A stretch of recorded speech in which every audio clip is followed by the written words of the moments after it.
Hello everyone. देखिए friends, इस video पढ़ेंगे क्लास 12 की इंग्लिश। और क्लास 12 की इंग्लिश का ये सेंट्रल आइडिया है और सेंट्रल आइडिया काफी इंपॉर्टेंट है एग्जाम के लिए। और देखिए ये 2026 के लिए वेरी वेरी आईएमपी क्वेश्चन है और ये इस तरीके से मालूम करता है कि right the central idea of the poem. यहाँ पर क्वेश्चन ये है कि right the central idea of the poem. और इस सेंट्रल आइडिया का मतलब होता है केंद्रीय विचार, केंद्रीय भाव। देखिए किसी भी पोएम का जो निचोड़ होता है, जो मेन भाव होता है उसका, या फीलिंग होती है, पूरी की पूरी डिपेंड करती है किस पे, उसके सेंट्रल आइडिया पे। तो पूरी थ्योरी का आप आइडिया लगा सकते हैं इसके सेंट्रल आइडियाज है। और याद रखें इसके जो राइटर हैं जॉन कीट्स हैं, इसके जो पोइट हैं, कवि हैं। अब देखिए इसका ट्रांसलेशन कैसे करेंगे वो समझते हैं। इसका ट्रांसलेशन देखें ध्यान से। देखिए right the central idea, central idea लिखिए ऑफ द पोएम, इस पोएम पर। कौन सी पोएम पर? I think of beauty. देखिए राइट का मतलब क्या होता है? लिखिए द सेंट्रल आइडिया, केंद्रीय विचार, केंद्रीय भाव लिखिए किस पर? द पोएम, इस पोएम पर। अब देखिए पेपर में किस तरीके से आता है, इसमें 3 मालूम करता है, 3 में से आपको एक करना है। और ये हम जो पढ़ रहे हैं, हम पढ़ रहे हैं आई थिंक ऑफ ब्यूटी वाले पे। देखिए कैसे करेंगे इसका ट्रांसलेशन। तो 3 में से आपको एक चूज करना जो आपका तैयार होगा। देखिए किस तरीके से इसका ट्रांसलेशन करेंगे इंग्लिश से हिंदी में, वो ध्यान से समझ। देखिए इसके लिए जो आपको मीनिंग याद होनी चाहिए, इसके ट्रांसलेशन के लिए आसानी से आपका इसका ट्रांसलेशन हो जाएगा। द पोइट जो कवि है, देखिए पोइट का मतलब क्या होता है? कवि होता है। क्या होता है फ्रेंड्स? कवि होता है पोइट का मतलब। और इसकी मीनिंग भी आप लिख लेना, वो भी लिख देते हैं हम। देखिए द पोइट का मतलब क्या होता है? कवि। क्या होता? कवि। जॉन कीट्स ये कवि का नाम है। इन हिज पोएम, अपनी पोएम में, अपनी कविता में। तो आप जानते हैं पोएम का मतलब क्या होता है? कविता होता है। क्या होता है? कविता होता है। जिसको पता ना हो वो लिख सकता है सारे के सारे meaning. I think of beauty, इस कविता का नाम है आई थिंक ऑफ ब्यूटी, मतलब एक वस्तु की खूबसूरती। थिंग होती है वस्तु और ब्यूटी क्या होती है? खूबसूरती। तो वस्तु की खूबसूरती के बारे में बताते हैं। टेल्स का मतलब बताते हैं, कहते हैं। देखिए जहां पर वर्ब की फर्स्ट फॉर्म में एस या ई एस आ जाए तो कौन सा सेंटेंस होता है? प्रेजेंट का इंडेफिनिट। तो टेल्स का मतलब क्या होता है? बताते हैं। क्या निकलेगा इसका मतलब? बताते हैं। डेट की, देखिए डेट का मतलब वह भी होता है, बट यहाँ पे क्या आया? कंजक्शन के रूप में आया है। इसका मतलब निकलेगा की। बताते हैं की। द ब्यूटीफुल थिंग्स, ब्यूटीफुल का मतलब क्या होता है? खूबसूरत।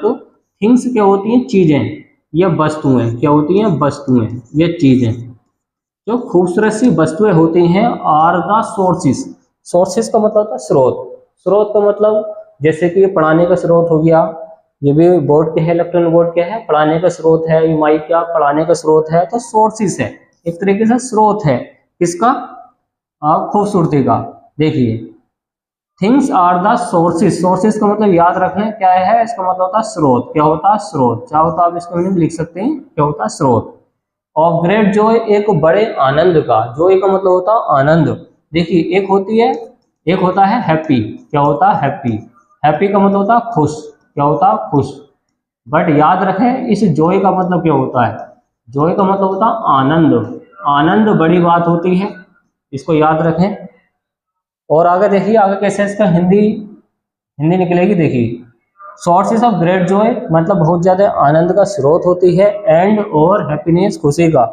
हैप्पीनेस का मतलब क्या होती है? खुशी होती है। क्या होती है? खुशी होती है। तो याद रखें इसके मीनिंग सारे के सारे, आगे समझे।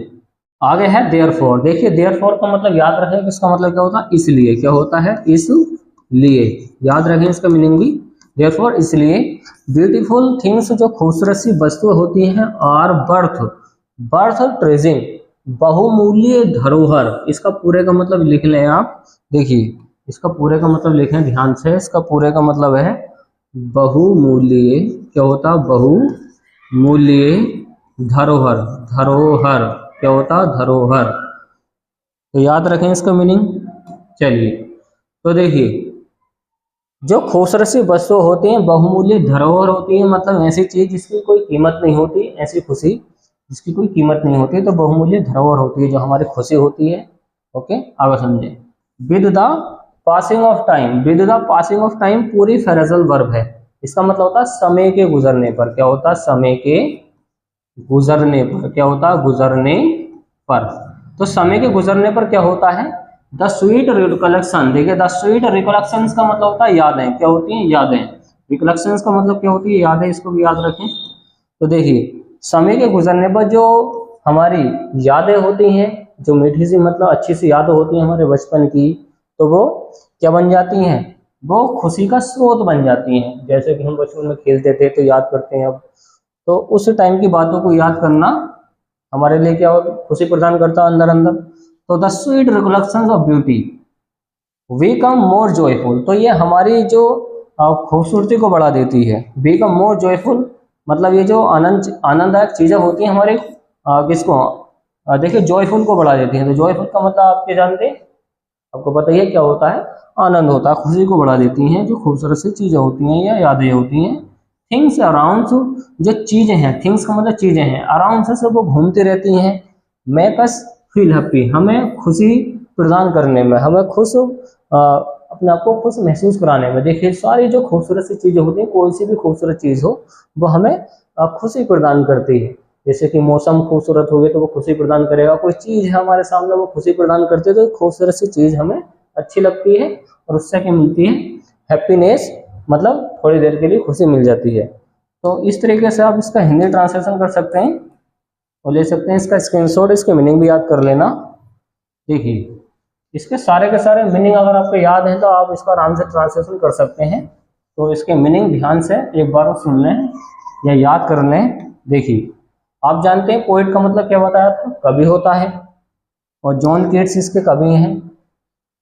आ थिंक ऑफ ब्यूटी इसका चैप्टर का नाम है, ओके, पोएम का नाम है। इसका मतलब क्या होता है, एक वस्तु की खूबसूरती। टेल्स का मतलब आपको बताया था कि क्या होता है, बताते हैं, कहते हैं। ब्यूटीफुल आप जानते हैं खूबसूरत होता है, थिंग्स होते हैं चीजें। और सोर्सेस, सोर्सेस का मतलब आपको अभी समझाया था क्या होता है, स्रोत होता है, जो किसी भी चीज का सोर्स होता है। ओके, क्या होता है इसका हिंदी मतलब स्रोत। ग्रेट का मतलब बड़ा या ज्यादा। जॉय का मतलब होता आनंद। हैप्पीनेस का मतलब खुशी होती है, बस इसमें थोड़ा सा अंतर है कि आनंद ज्यादा देर तक टिका रहता है खुशी के रूप में, और हैप्पीनेस कुछ देर के बाद में खत्म हो जाती है। देयरफॉर का मतलब होता है इसलिए, ब्यूटीफुल का मतलब होता है खूबसूरत। थिंग्स आप जानते हैं, बर्थ ट्रेजिंग, देखिए इसको वर्ड को याद कर लें, ये आपको याद नहीं हुआ होगा तो इसको लिख के याद कर लें। इसका मतलब क्या होता है, बहुमूल्य धरोहर। अब है with the passing of time, इसका मतलब होता है समय के गुजरने पर। पूरी फ्रेजल वर्ब है, ये याद होनी चाहिए। और स्वीट आप जानते हैं, रिकोलेक्शंस का मतलब भी आपको अभी समझाया था, यादें होती हैं, क्या होती हैं, यादें। ब्यूटी का मतलब खूबसूरती होती है।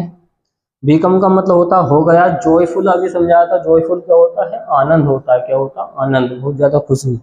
थिंग्स होती है चीजें, अराउंड से हमारे चारों ओर होता है। मैकस फील हैप्पी का मतलब अभी आपको समझाया था, क्या होता है, खुशी प्रदान करना या अच्छा महसूस कराना। फील का मतलब होता है महसूस। तो ये सारे मीनिंग आपको याद होने चाहिए, वेरी वेरी आईएमपी, और ले सकते हैं इसका स्क्रीनशॉट। और मिलते हैं नेक्स्ट वाली वीडियो में। तो उम्मीद है फ्रेंड्स आपको ये वीडियो पसंद आई होगी, तो चैनल को सब्सक्राइब कीजिए। चलिए फ्रेंड्स।